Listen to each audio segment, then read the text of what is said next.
Okay.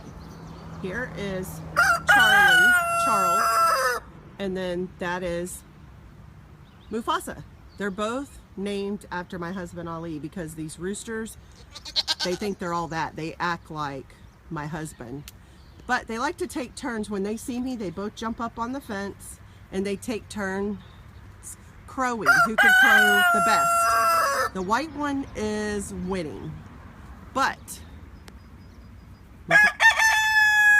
Mufasa, like clockwork, he will crow right back. And then, come on, Charles.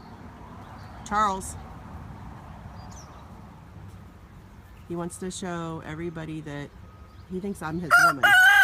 I'm not his woman. They like to show off for me. Come on, Mufasa.